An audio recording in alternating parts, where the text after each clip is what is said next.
عرب میں اسلام سے پہلے جہاں ہر طرف برائیاں ہی برائیاں تھیں، وہاں کچھ اچھے لوگ بھی تھے، جن میں سے ایک حاتم بھی تھا۔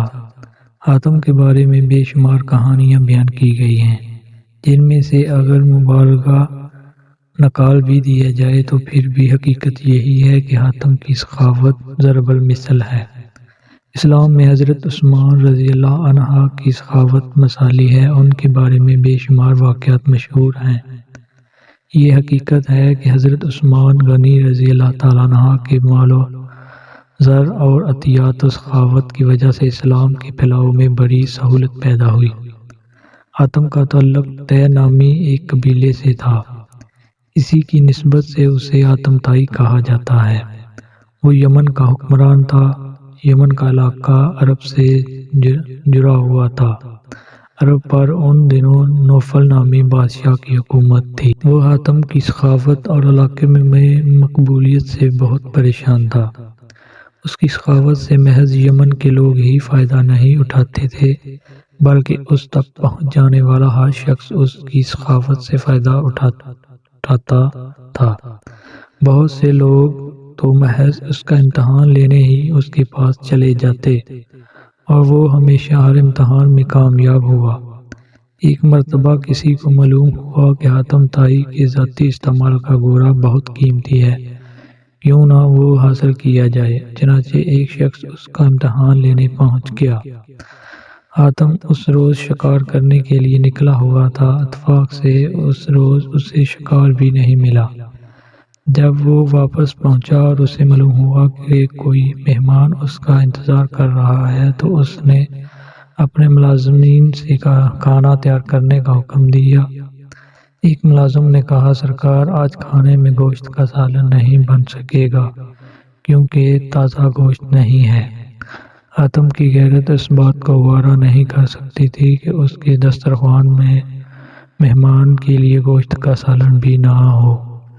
اس نے کہا، آج ہمارا محبوب گھوڑا ہی ذبح کر کے پکا لیا جائے۔ یہ فیصلہ ہوئے اسے شدید دکھ بھی ہو، سوا کوئی چارہ بھی تو نہ تھا۔ کھانا تیار ہوا۔ حاتم نے اپنے مہمان کی توازی میں کوئی کسر نہ چھوڑی تھی۔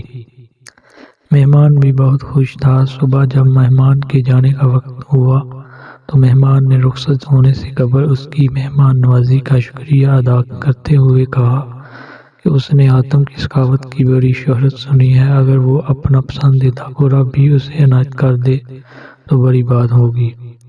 حاتم اس کی یہ بات سن کر کچھ افسردہ ہوا، مگر پھر کہنے لگا، میرے معزز مہمان، یہ فرمائش اگر آپ گزشتہ سال سے پہلے ہی کر دیتے تو اس کی تعمیل ضرور کرتا، مگر اب یہ ممکن نہیں ہے کیونکہ میرا پسندیدہ گھوڑا اب آپ کے پیٹ میں پہنچ چکا ہے۔ اس کے ساتھ ہی اس نے ساری مجبوری بتائی اور اسے اشرفیوں سے بڑی تحلیل نذرانہ کے طور پر دی کہ اس دولت سے وہ اس گھوڑے سے بھی قیمتی گھوڑا خرید سکے گا۔ مہمان حاتم کی سخاوت کا گرویدہ ہونے کے ساتھ ساتھ پشیمان بھی تھا کہ اس کی وجہ سے ایک قیمتی گھوڑا ذبح ہو گیا۔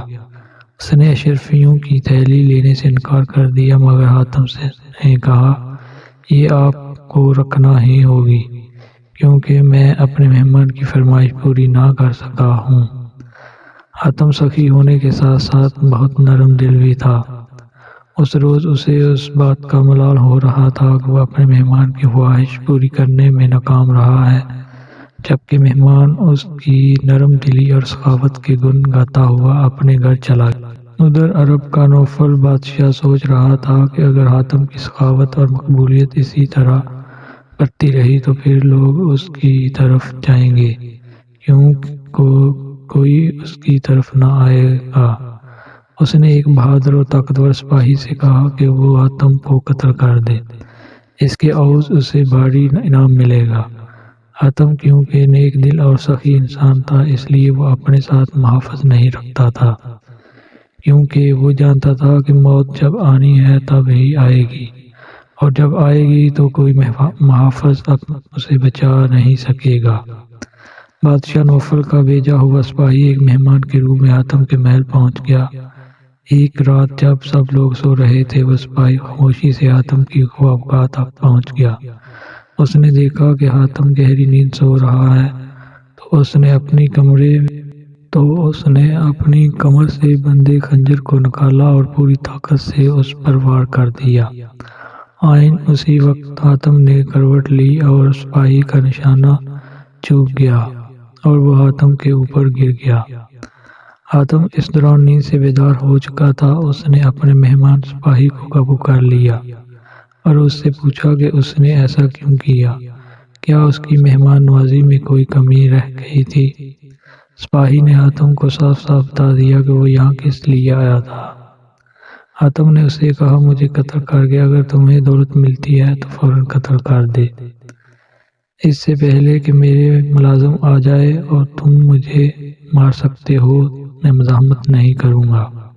سپاہی یہ سمجھ رہا تھا کہ اب اس کی موت آ گئی، کیونکہ حاتم کی پکڑ سے اس کا نکل جانا ممکن نہیں تھا۔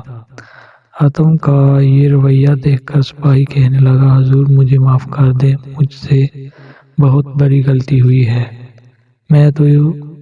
میں توبہ کرتا ہوں اور آئندہ سے ہمیشہ آپ کا وفادار رہوں گا۔